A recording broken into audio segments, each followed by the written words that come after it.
Hello everyone, I hope आप सभी बहुत अच्छे होंगे। Welcome to Eklavya study point and I am Sachin. And आज की इस वीडियो में मैं आप सभी को क्लास 12 की पॉलिटिकल साइंस से जो आपका सब्जेक्ट है एंड ऑफ बायोपोलैरिटी, इसकी इजी समरी विद नोट समझाने वाला हूं और आपको बहुत अच्छे से और बहुत ही कम समय में आपको ये पूरा चैप्टर समझ में आ जाएगा। तो चलिए वीडियो को स्टार्ट करते हैं। एंड आपसे छोटी सी रिक्वेस्ट है कि please follow me on Instagram. अगर आपकी कोई क्वेरी हो तो आप आके मुझसे पूछ सकते हैं। My user name is in front of your screen. और अगर आपको पीडीएफ नोट्स चाहिए तो आप हमारे टेलीग्राम चैनल को ज्वाइन कर लीजिए। क्लास 12 ईएसपी न्यू ग्रुप हमारा टेलीग्राम चैनल है और इसके अलावा वेबसाइट पे भी हम नोट्स अपलोड कर देते हैं। तो www.eklavyastudypoint.com हमारी वेबसाइट है, आप यहां पे जाके भी नोट्स को देख सकते हो। तो सबसे पहले मैं आपको बताऊंगा इस चैप्टर की इंट्रोडक्शन, एंड ऑफ बायोपोलैरिटी। जैसा कि आपको पता ही होगा कि सबसे पहले तो चैप्टर फर्स्ट आपका उड़ा दिया गया है आपकी बुक से ही। ठीक है, आपके सिलेबस में पहला ही चैप्टर बायोपोलैरिटी से स्टार्ट हो रहा है, एंड ऑफ बायोपोलैरिटी। उससे पहले मैं आपको कुछ चीजें बता देता हूं। दो ऐसे आप कह सकते हो कि ग्रुप्स थे। एक तरफ था अमेरिका। अमेरिका का नाम तो आप सभी ने सुना होगा, बहुत पावरफुल है। दूसरी तरफ था सोवियत यूनियन। सोवियत यूनियन जो है, आप ये मान लो, इसको यूनियन इसलिए कहा जा रहा है, ये अकेला देश नहीं है, इसमें 15 देश मिलकर पूरा एक ये यूनियन बना हुआ था। तो जब सेकेंड वर्ल्ड वॉर खत्म हुआ था तो ये दोनों जो ग्रुप्स थे ये बहुत ही ज्यादा पावरफुल थे, इसलिए इन दोनों को सुपर पावर्स कहा जाता है। ये पूरे वर्ल्ड में सबसे ज्यादा पावरफुल दो ग्रुप्स थे। अब दोनों की आइडियोलॉजी एक दूसरे से बिल्कुल अपोजिट थी भाई, दोनों एक दूसरे के दुश्मन। तो अब हम यही पढ़ेंगे, ये जो बायोपोलैरिटी थी, यानी कि दो ग्रुप्स में दुनिया बटी हुई थी, इसका एकदम खात्मा हो गया, फिनिश हो गया। कैसे? क्योंकि जो ये सोवियत यूनियन था ये एक टाइम पर जाकर खत्म हो गया। तो जब खत्म हो गया तो बायोपोलैरिटी काहे की रहेगी भाई, फिर एक अमेरिका ही बचेगा। सो ये पूरा चैप्टर हमें सोवियत यूनियन के बारे में ही बताएगा कि वो कैसा था, उसके फीचर्स क्या थे। सो सोवियत यूनियन को 1917 में बनाया गया था आफ्टर द बोल्शेविक रेवोल्यूशन, या आपने इसको पढ़ा होगा रशियन रेवोल्यूशन के नाम से भी छोटी क्लासेस में। सो उस टाइम पे सोवियत यूनियन को बनाया गया था। और अगर मैं आपको बताऊं, सोवियत यूनियन को शॉर्ट में यूएसएसआर भी कहा जाता है। यूएसएसआर की फुल फॉर्म होती है union of Soviet socialist republics, यानी कि 15 कंट्रीज से मिलकर जो ये देश बना है या जो ये ग्रुप बना है, इसको यूएसएसआर कहा जाता है in short. And there were total 15 republics in the Soviet Union, ये मैं आपको बता चुका हूं। अब सोवियत यूनियन जो है इसको इसीलिए बनाया गया था कि जो गरीब लोग हैं उनका भला हो सके, क्योंकि रशिया के अंदर राजा महाराजा हुआ करते थे जिनको जार कहा जाता था। बाद में कुछ लोग इकट्ठा हुए जो कि गरीबों के लिए बात करते थे। ठीक है, उन्होंने ही मिलकर सोवियत यूनियन को स्टार्ट किया। और ये जो सोवियत यूनियन था ये सोशलिज्म और कम्युनिस्ट आइडियोलॉजी के ऊपर चलता था, यानी कि सोसाइटी में इक्वालिटी होनी चाहिए, सभी लोग बराबर हों, सरकार सबके लिए काम करे, जो गवर्नमेंट है वो ही सब कुछ करे, यानी कि कोई इंडिविजुअल को यहाँ पे इंपॉर्टेंस नहीं दी जाती। सोशलिज्म में सरकार, गवर्नमेंट आपके लिए सब कुछ करेगी। ठीक है, यही ये लोग चाहते थे। अब सोवियत सिस्टम क्या होता है, आपके सिलेबस के अकॉर्डिंग जो जो टॉपिक्स हैं न्यू एकदम, वो मैं आपको पढ़ाऊंगा। तो सोवियत सिस्टम का मतलब क्या होता है कि यूएसएसआर आपको पता है 1917 में रशिया में बनाया गया था, इसको रशियन रेवोल्यूशन के टाइम पे। और इसका मेन जो एम था वो यही था, इक्वेलिटेरियन सोसाइटी हो, सोसाइटी में सभी लोग इक्वल हो, इनकम सभी की बराबर हो जाए, और कैपिटलिज्म और प्राइवेट प्रॉपर्टी का सिस्टम बिल्कुल खत्म हो जाए, यानी कि कोई किसी से ऊपर नहीं होगा, किसी की प्राइवेट प्रॉपर्टी नहीं होगी, जो होगा सब गवर्नमेंट होगा। और इसी सिस्टम को सोवियत सिस्टम कहते हैं भाई, सिस्टम है। ठीक है, आगे बढ़ते हैं। कैरेक्टर भाई, सिस्टम हर जगह पे है, आप समझ रहे होंगे। कैरेक्टरिस्टिक्स ऑफ यूएसएसआर, अब इसके कुछ मेन पॉइंट्स बताता हूं आपको मैं। सोवियत सिस्टम जो है ये हमेशा ये कहता है कि एक जो पार्टी वहां पे रूल कर रही है वही सब कुछ कंट्रोल करे, यानी कि प्राइम मतलब सबसे ज्यादा प्रायोरिटी किसको दी जाती है, स्टेट को, गवर्नमेंट को। और पॉलिटिकल सिस्टम जो है वो कम्युनिस्ट पार्टी के हाथ में रहता है पूरा, कोई दूसरी पार्टी नहीं थी सोवियत यूनियन के अंदर, only and only communist party was there. And economy जो थी वो पूरी प्लान्ड थी, एकदम से प्लानिंग होती थी आगे क्या करना है। ठीक है, और जो गवर्नमेंट है वही सब कुछ कंट्रोल करती थी। और Soviet economy was more developed, अगर आप देखोगे ना, यूएस को छोड़कर बाकी जितनी भी कंट्रीज थी उन सभी से सोवियत यूनियन काफी आगे था इकोनॉमी के मामले में भी।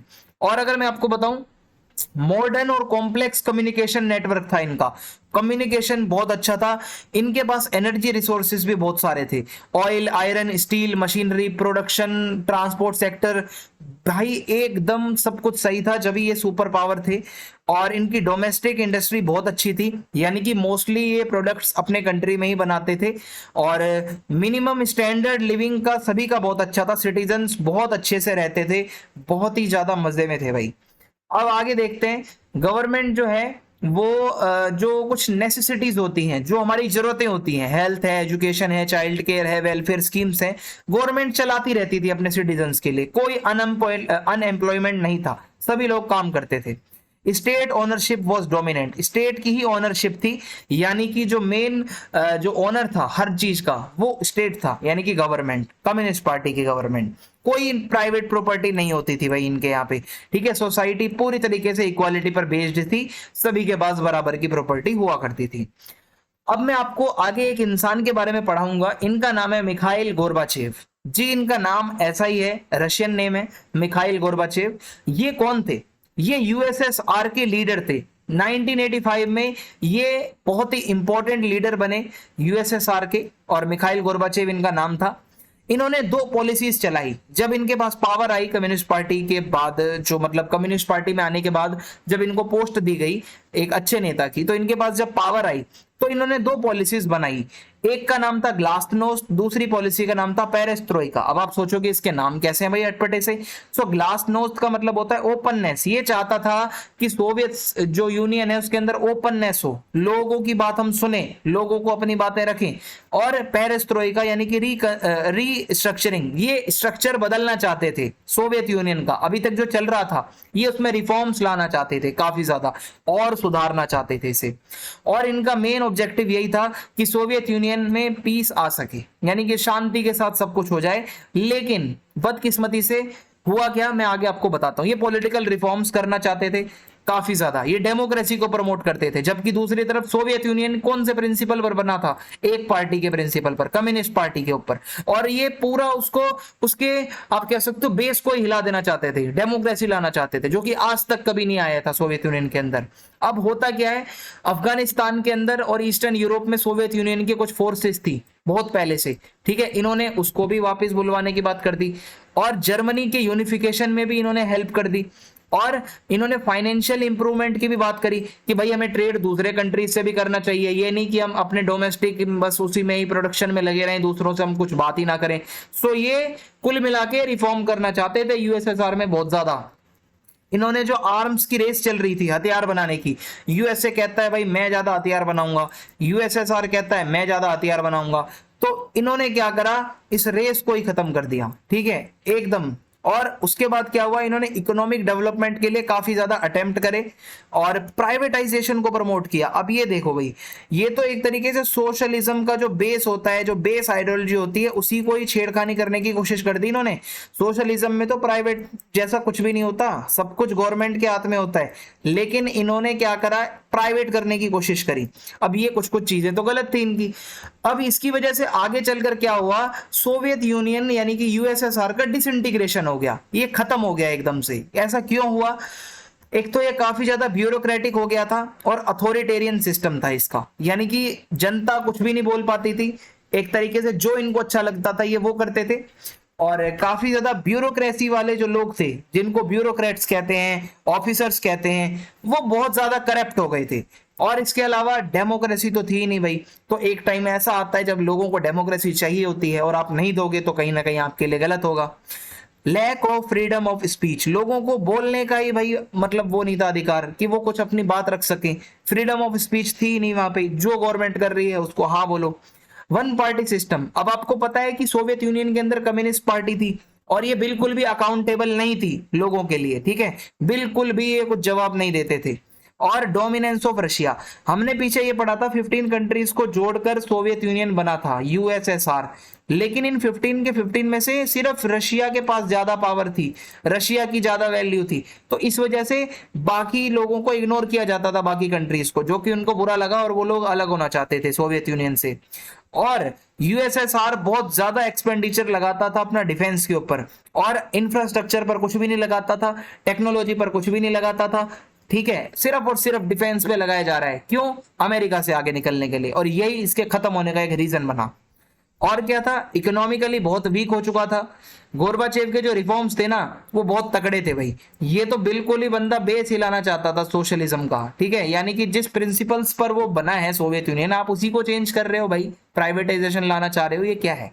तो एक तरीके से इससे भी खत्म हो जाएगा। और नेशनलिज्म का राइज हुआ। अब 15 के 15 कंट्रीज में अलग अलग जगहों पर लोग अलग होने की मांग करने लगे, सेपरेट होने की मांग करने लगे, हमें नहीं रहना यूएसएसआर के साथ, ऐसा होने लगा था। तो इसकी वजह से यूनियन जो है वो टूटने लगा। अब इसके क्या कॉन्सिक्वेंसेस हुए भाई? एक टाइम आया 1991 टू 2 तक, आते आते सोवियत यूनियन का काम तमाम खत्म हो गया, बिल्कुल एंड। और इससे क्या हुआ? कोल्ड वॉर भी खत्म हो गया।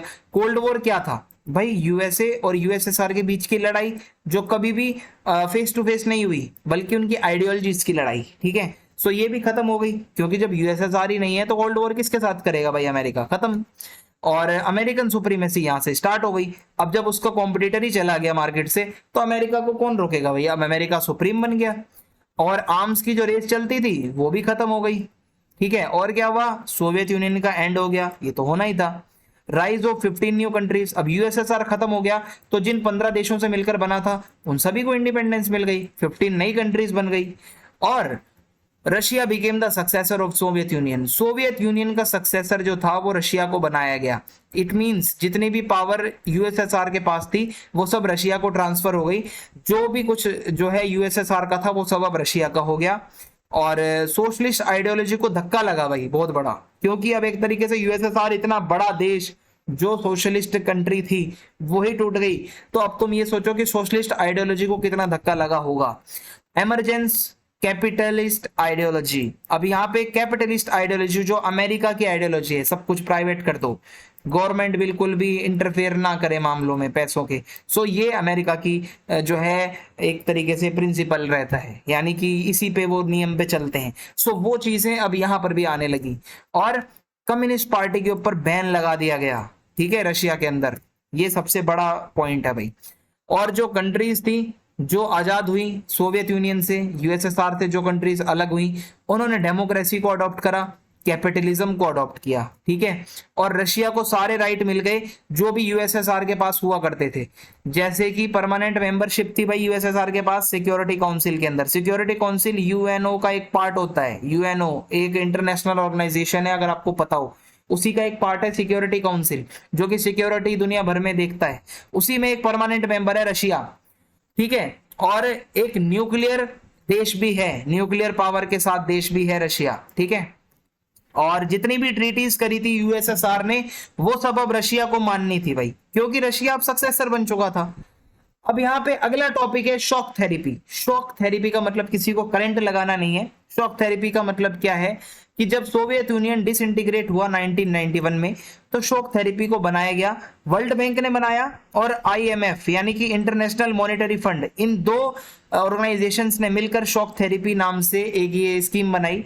इसका मेन मकसद ये था कि कैपिटलिस्ट सिस्टम को लाना, यानी कि जो सोशलिस्ट सिस्टम है उसको हटाकर कैपिटलिस्ट सिस्टम को लाना, अमेरिका वाली आइडियोलॉजी को लेकर आना, जो नई नई कंट्रीज बनी है वहां पे। ये है शॉक थेरेपी का काम। अब हुआ क्या यहाँ पर? सोवियत यूनियन तो पूरी तरीके से सोशलिस्ट आइडियोलॉजी पर बना था, ठीक है। जितनी भी इंडस्ट्रीज थी वहां पे जो भी कुछ था वो सब गवर्नमेंट के अंडर आता था। लेकिन जब ये यूएसएसआर खत्म हो गया, इसका डिसोल्यूशन हो गया, तो कैपिटलिस्ट सिस्टम आया इन कंट्रीज के अंदर जो नए देश बने थे। और आप कह सकते हो गवर्नमेंट सेक्टर को प्राइवेट सेक्टर में बदलना ही शॉक थेरेपी है, अगर आसान भाषा में समझाऊं। जो सब कुछ पहले गवर्नमेंट होता था, गवर्नमेंट हॉस्पिटल, गवर्नमेंट स्कूल, वो सारी चीजें ही अब प्राइवेट कर दी गई। अब होता क्या है, इसका मेन पर्पस क्या था, ऐसा क्यों किया गया? देखो, प्राइवेटाइजेशन किया जा सके जितनी भी स्टेट्स हैं उसका, और फ्री ट्रेड हो जितना हो सके भाई। अब यूएसएसआर बाकी जगहों से भी ट्रेड करना चाहता था, तो इसी वजह से शॉक थेरेपी को अपनाया। और वेस्टर्न कंट्रीज के साथ सोवियत कंट्रीज का कनेक्शन बने।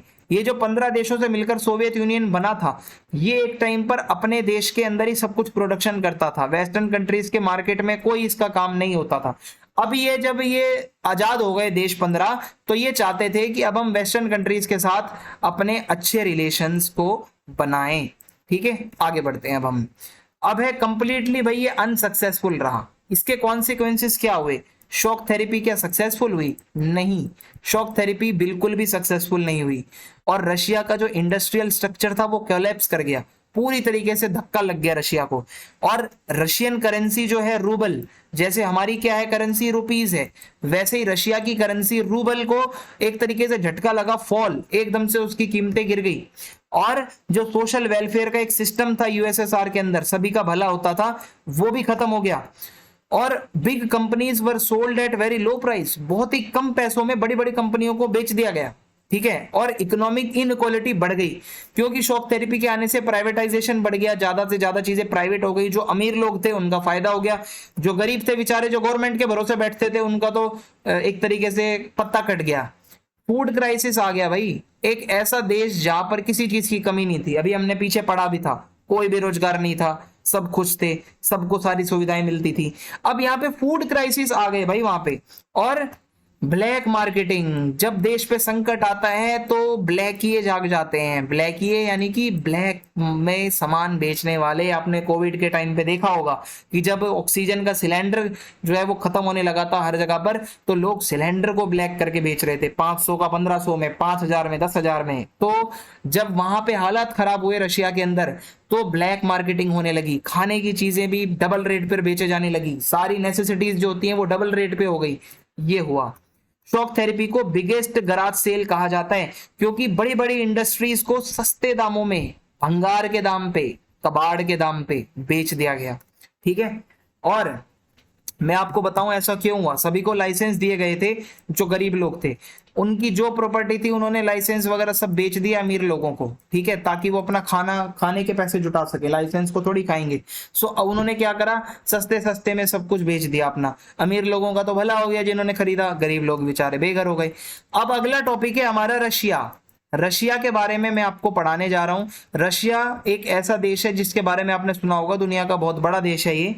और रशिया की कुछ बेसिक चीजें बताऊं। अगर इसकी ज्योग्राफी की बात करें तो ये काफी डाइवर्स है। इसकी ज्योग्राफी, माउंटेन भी है, प्लेन्स भी हैं, फॉरेस्ट भी है, टुंड्रा वाले एरियाज भी हैं, कोस्ट लाइन भी है। सो मतलब यूराल माउंटेन्स बहुत फेमस है, और कॉकसस माउंटेन्स हैं, साइबेरियन प्लेट्यू है, और साइबेरियन टैंगा है। ये सब एरियाज हैं यहाँ के। पॉपुलेशन की बात करें तो काफी पॉपुलस कंट्री है रशिया, दुनिया की 145 मिलियन से ज्यादा लोग रहते हैं। लैंग्वेज यहाँ की रशियन है, mostly vast majority of the population Russian ही बोलती है। गवर्नमेंट जो है यहाँ की वो सेमी प्रेसिडेंटल रिपब्लिक है, प्रेसिडेंट ही सबसे मेन होता है। व्लादिमीर पुतिन आज की डेट में यहाँ के प्रेसिडेंट है। पॉलिटिकल सिस्टम बहुत ज्यादा सेंट्रलाइज्ड हो चुका है आज की डेट में, आप देखोगे तो पुतिन ही सबसे ज्यादा पावरफुल है। और इकोनॉमी की बात करें तो काफी ज्यादा नेचुरल रिसोर्सेज हैं रशिया के पास में, ऑयल है, नेचुरल गैस है, मिनरल्स हैं, टिम्बर है, और ग्लोबल एनर्जी का भी एक्सपोर्टर है रशिया बहुत बड़ा, ठीक है। और रिलीजन की बात करें तो बहुत ही ज्यादा रिलीजन के लोग यहाँ पे रहते हैं।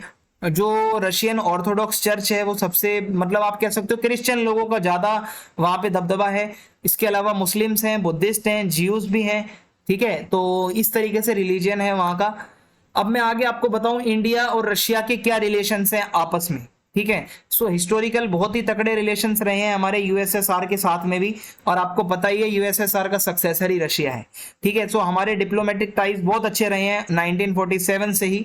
और स्ट्रेटेजिक पार्टनरशिप की बात करें तो हमारी पार्टनरशिप बहुत अच्छी है, पॉलिटिकली भी, मिलिटरी भी, और इकोनॉमिक भी, और कल्चरल कॉपरेशन भी हमारा बहुत अच्छा है एक दूसरे का।